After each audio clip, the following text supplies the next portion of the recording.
So then we are back with more understandings from the time of the second tabernacle services, indicating us then the time of the end. And also many of the scriptures from the time of the prophets of Yahweh, we are then studying it, such as Yeshayahu the 61st chapter, Ezekiel then the 38th chapter, and Daniel the 12th chapter. As long as we understand these, then we can be more aware of what the Messiah said in the 24th chapter of Yeshayahu, where he gives us then the time of the end, the restoration, and also the reduction of time from 2031. As we understand, Yeshayahu then has given us the understanding of the returning of the holy cities as per instructions. So then we can understand what then the Messiah said when he said to his people, "Go therefore around the world and form holy cities." Then we find the first holy city of our time in the land of Africa, where then Yahweh then he is establishing himself and tabernacling amongst the fears. This is the whole understanding of it, because as during this time we must be absolutely sure of the work of Yahweh and understanding his handiwork, and he takes his time to make sure his first holy city then is per instructions.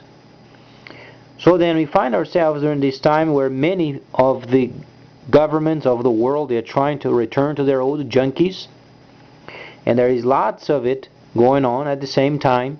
Egypt, for instance, and then Israel, in our own country, unfortunately purchasing a war from Israel in Gaza was a very bad deal.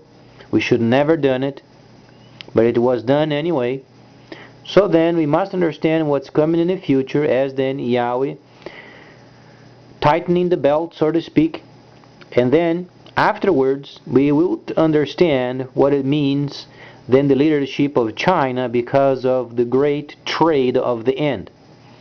As we begin to read then Revelation, the 8th chapter, you'll find the leadership of the trade from the reference of the third part of the ships. So then what is going on is this.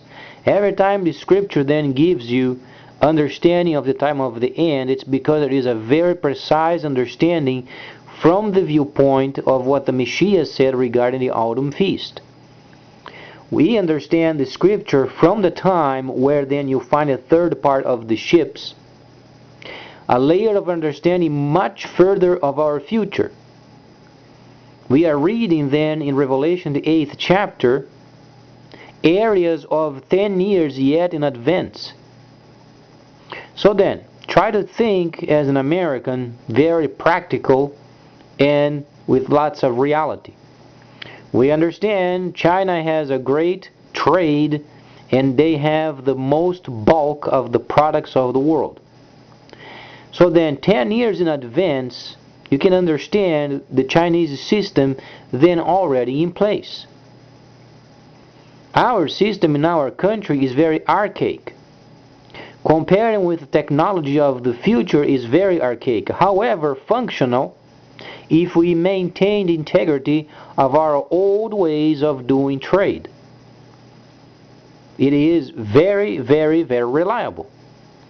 However, when we begin to read the scripture and understand then the trade of the end of time as per the instructions, you find then China much more advanced in the technological understanding, because then the system is going to be around the world where each person with a regular computer can do trade with this main computerized system of the Chinese country. That's why when you read then the 8th chapter and then 10 chapters later of Revelation, the 8th chapter, and then 10 chapters later, then you find the system being already in existence. Every country then doing trade with China. There is a reason why, because of the computer. You have to understand the concept of computer and then understanding trade, stock market. For instance, a New York exchange and the work they do over there is going to be done online. You yourself will be able then to do bids in a computer based upon this specialized Chinese computerized system. That's why every nation is going to be doing trade with China. However, as individuals as nations, nations are not going to come together anymore because there is no more reason for it. This Chinese system is going to enable every country to do trade with the main bulk of products while they can invest online. And then the internet, as we understand, is going to be much more simplified, where every part of the world can get the signal. So these new technologies are already becoming available, but yet not evident. We find then portions of it, such as the Citigroup and also the Bank of China, already linking up. But then you have to understand the technology 10 years yet in advance. So then you can understand our system is archaic when comparing with 10 years in advance of the spearheading country of the future, meaning China. So what does it say? We should have, rather than purchasing the war from Israel in Gaza, we should have made a deal with China and making sure we would reduce our debts, reduce our costs. Then we would ask them to become more prominent in doing patrols for us, so then we would reserve. This was then the economical solution of our economical crisis. But then we did the contrary. We decided to purchase a war that was not even ours, whereas then Israel got more money from us, and we do not have any more money other than printing out our future in exchange for a junky war. So then, rather than forwarding then the plan of the Chinese, then we decided to take over areas where we don't belong, because our industry can't back up our decisions anymore. That's why we should have a reserve, and then the Chinese doing more patrols. They have the first aircraft carrier, or then the flat top. We must start being smart and place the military of China to work. Why do we have then to take most of the responsibilities around the world? What for? What is the reason behind it? What is more important? Is spending our future trying then to take care of the world, or trying to reserve and take care of ourselves for a bit?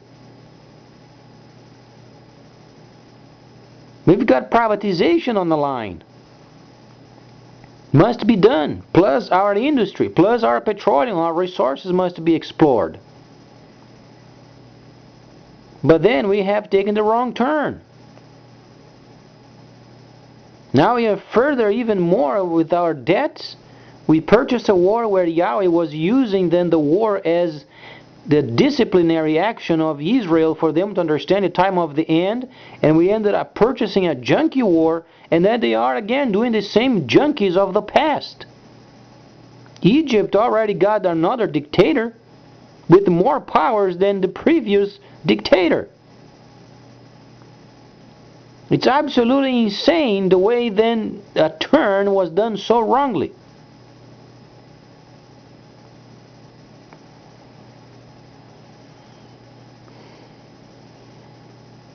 Yet we must privatize yet, and then we must revitalize our industry. The problem is the politicians, they don't give a rip. They don't care. You know why they don't care? Because there are so many politicians in our government, so many of these scoundrels, they make so much money, they earn so much, that they don't give a damn. If the country fails, they pick up their trash and their junk and they move out of the country to another speaking English country. That's the way it works. They have no love for our country. They don't give a damn, truly. Because they earn so much that doesn't even compare if they would start caring. Because they were never raised in a family or situation where they are dependent upon the workforce. They never had this experience. So they earn so much ever since they were then people, adults, and they don't want to give up. They prefer let the country go to heck, go to bankrupt, and then they move themselves out with so much money for the rest of their lives, and then heck with the rest. That's the way the government functions. However, if we, the people, start demanding privatization, then the government leans up. If we don't do it, our country is going to be ruined. We have only 4 years to get the work done.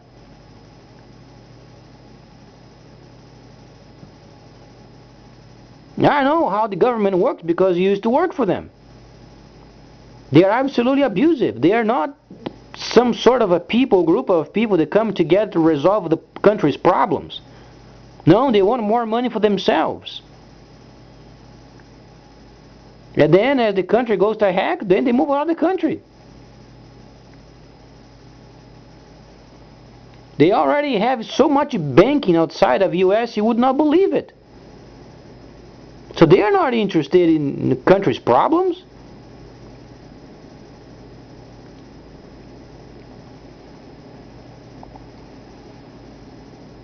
We as Americans must understand what our government is as per the reality of it.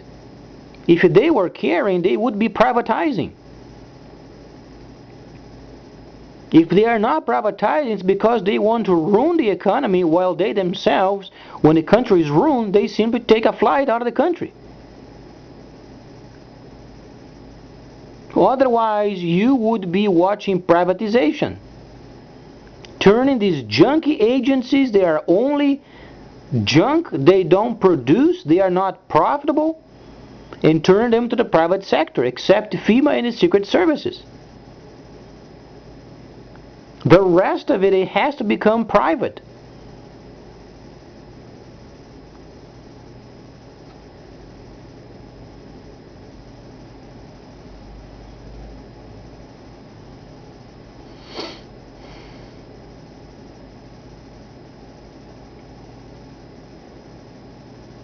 Obviously, then the government would have to do a lean up.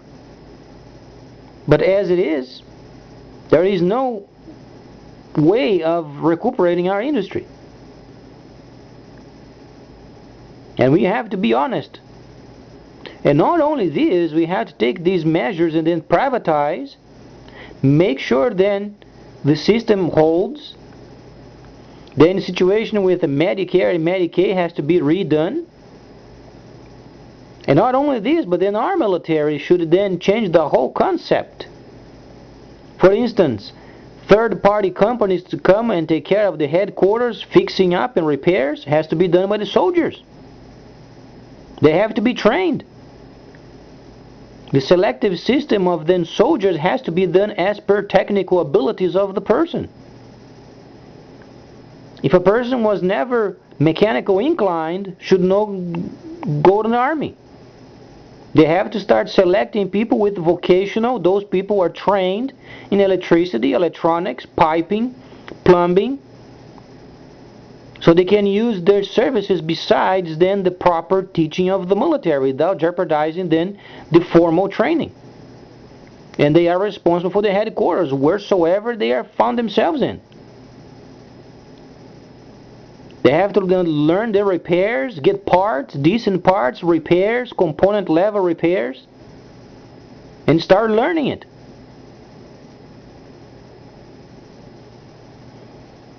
This is the way it was before, and it will always be able to go through. Only this time it became so expensive and unworthy because a lot of these people in the military, they don't know the electronics anymore. They know how to use the equipment, that's about it. Fine and dandy, if you are in the field and breaks the equipment, you get another equipment, that's fine, but then who is going to pay for it? Then our government is broken.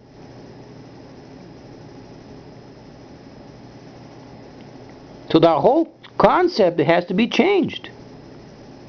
They have to come up with some sort of a military circuitry of machines where they can repair themselves.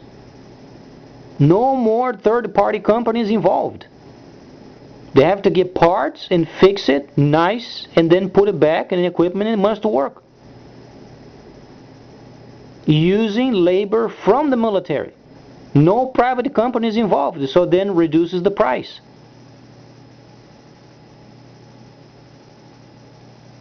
Otherwise, I have no idea how we're going to get through these next 4 years.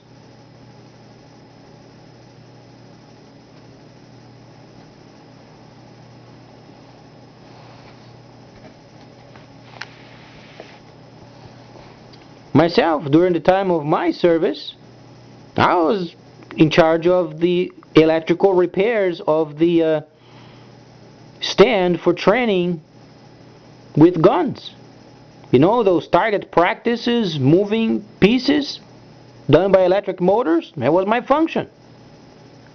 But they selected me prior because I was going to vocational. They did not want a dumb person over there with no kind of vocational inclination to do either electronics or then mechanics. They were not taken. Very rarely they would find a person with no vocational learning of any kind going to the service, because the person has no use. Besides learning the trade, it has to take care of the headquarters.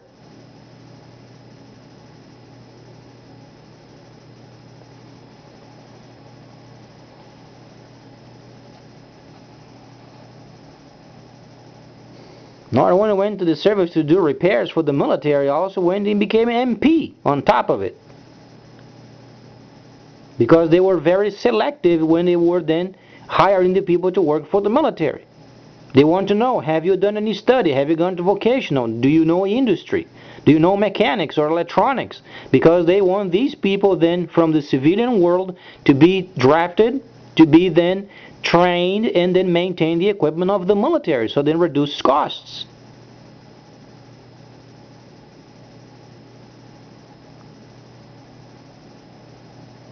If a person then doesn't have any kind of vocational learning, doesn't know how to repair, they're not even the fence of the backyard, what a person is going to do in the military?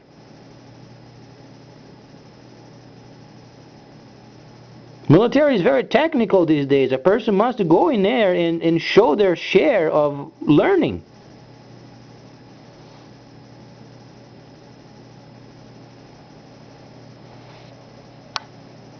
And it's very expensive for our country. For instance, a headquarters over there at some point, then they have to hire outside work, outside electrical workers, outside then plumbing, outside then lawn taken care of. Why? Use the people of the headquarters. They are nicely fed. Train them. Make sure they take care of the headquarters. Becomes a whole lot cheaper.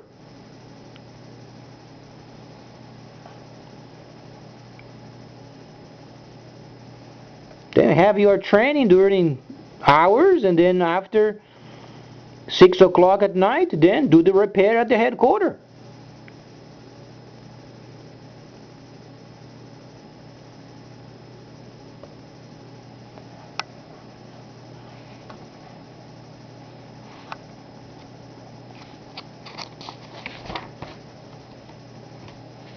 So then this truly would help our nation then return of what we were prior of the Second World War. You know, people had to take care of those areas back then. It was very popular for them to use people with knowledge from the civilian world to do the work in the military. But for some reason we are catching so many of these old scoundrels, we are not punishing them, and then continues the expenses that can't be retained. It has to put a plug in this huge debt of our country and start restructuring.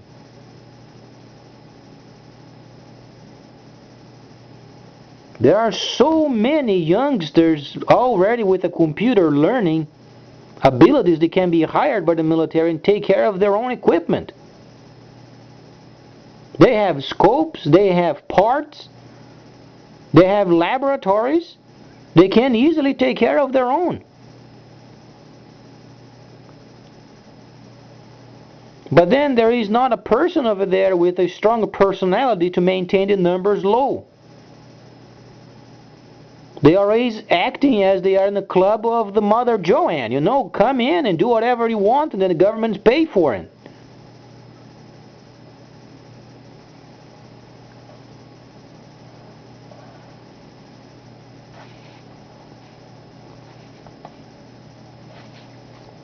The service department of the military should be run by civilians with very high standards, because they understand what it means maintaining costs very low, very down.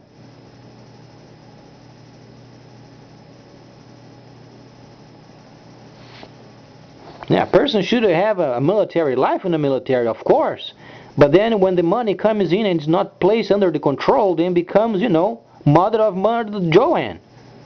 Come in any time, do whatever you want, the government pays for it. No, it's not this way. It's understandable that the military has to do the military work, but there are expenses that must be under the control.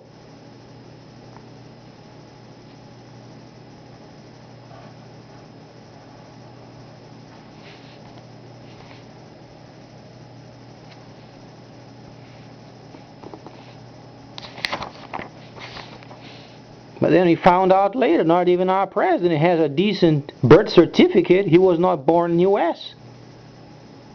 So how are we going to get around, you know?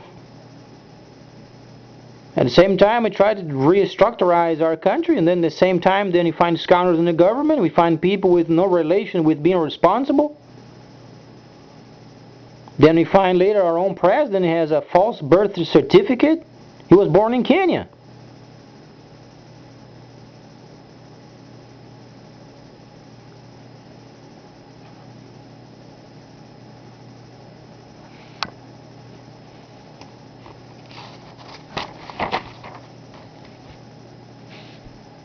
It would be fine if we would be privatizing, make sure our country would return to our industry history, but then neither is taking place.